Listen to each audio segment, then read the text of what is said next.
गुरुदेव और माँ गायत्री के चरणों में शत शत नमन। अक्टूबर 1944 की अखंड ज्योति के अंक में एक लेख छपा हुआ है जिसमें कहा गया है कि लक्ष्मी जी कहाँ रहती। इसका टाइटल है लक्ष्मी जी कहाँ रहती हैं। जब दीपावली समीप आती है तो लोग लक्ष्मी जी की पूजा बड़े उत्साह से करते हैं और चाहते हैं कि लक्ष्मी जी प्रसन्न होकर हमारे यहाँ निवास करें। ऐसे लोगों को जानना चाहिए कि केवल पूजा से लक्ष्मी जी प्रसन्न नहीं होती, वे अपनी रुचि के विपरीत स्थानों से चली जाती हैं और वहाँ ठहरती हैं जो उनकी प्रिय जगह है। नीचे महाभारत की कथा दी जाती है जिसमें पाठक समझ सकेंगे कि लक्ष्मी जी कहाँ रहती हैं। जिन्हें लक्ष्मी जी को बुलाने की इच्छा हो वे अपने यहाँ ऐसा ही वातावरण तैयार करें। अनुकूल जगह में बिना बुलाए लक्ष्मी जी पहुँच जाती हैं। तो कथा इस प्रकार है। एक दिन लक्ष्मी जी इंद्र के दरवाजे पर पहुँची और बोली कि हे इंद्र, मैं तेरे यहाँ निवास करना चाहती हूँ। इंद्र ने आश्चर्य के साथ कहा कि हे कमले, आप तो असुरों के यहाँ बड़े आनंद पूर्वक रहती थी, वहाँ आपको कुछ कष्ट भी नहीं था। मैंने कितनी ही बार आपको यहाँ बुलाने का घोर प्रयत्न किया परंतु तब आप नहीं आई।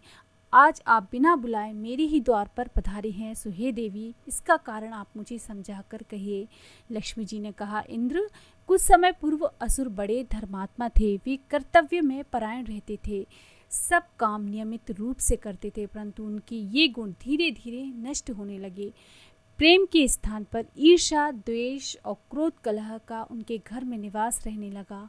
अधर्म, दुर्गुण और व्यसनों की वृद्धि होने लगी। तब मैंने सोचा कि अब मेरा निर्वाह इन लोगों के बीच में नहीं हो सकता, इसलिए मैं तेरे यहाँ चली आई हूँ।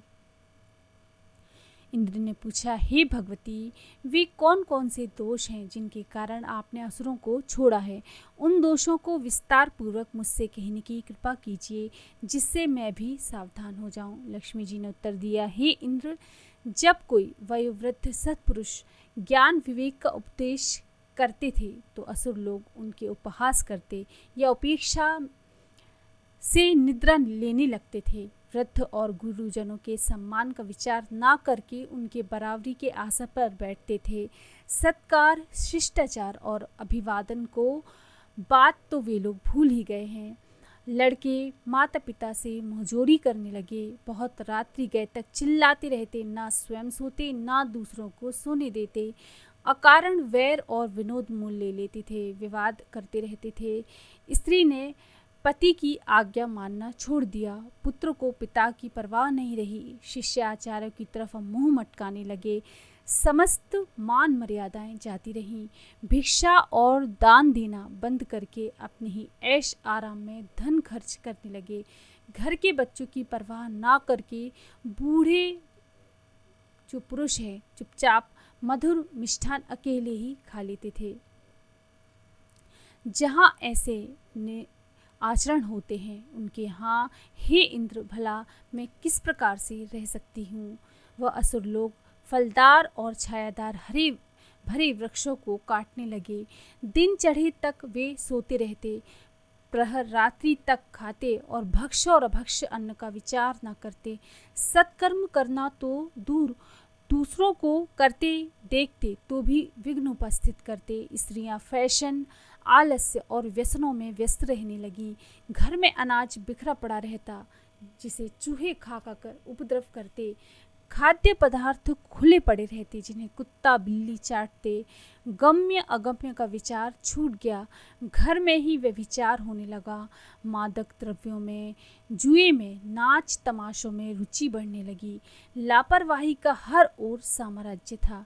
ऐसी दशा में नौकरों की खूब बन पड़ी। वे चुरा चुरा कर अपना घर भरने लगे। उनके ऐसे आचरण देखकर मेरा जी जलने लगा। एक दिन मैं चुपचाप उनके घर से चली गई। अब वहाँ दरिद्रता का निवास होगा। हे इंद्र, तू ध्यान पूर्वक सुन। मैं परिश्रमी, कर्तव्य परायण, विचारवान, सदाचारी, जागरूक और नियमित रहने वाले धर्मवान लोगों के यहाँ रहती हूँ। जब तक तेरा आचरण ऐसा रहेगा तभी तक मैं तेरे यहाँ रहूँगी। लक्ष्मी जी के इन वचनों को सुनकर इंद्र ने उन्हें अब खूब अभिवादन किया और कहा, हे कमले, आप मेरे यहाँ सुखपूर्वक रहिए। मैं ऐसा कोई अधर्म आचरण नहीं करूँगा जिससे रुष्ट होकर आपको मेरे यहाँ से जाना पड़े। तो जो लोग ऐसे आचरण करते हैं वो कभी ये अपेक्षा ना करें कि लक्ष्मी जी उनके घर आएंगी, रहेंगी। जो लोग नियम पूर्वक रहते हैं, सदाचारी होते हैं, कर्तव्यपरायण होते हैं, बड़े बूढ़ों की जो इज्जत करते हैं, मान मर्यादा का ध्यान रखते हैं, उनके यहाँ लक्ष्मी जी अवश्य ठहरती हैं। तो ये है लक्ष्मी जी के रहने के स्थान। तो अगर आपको ये जानकारी पसंद आई है तो प्लीज़ लाइक करें, शेयर करें, सब्सक्राइब करें मेरे चैनल को।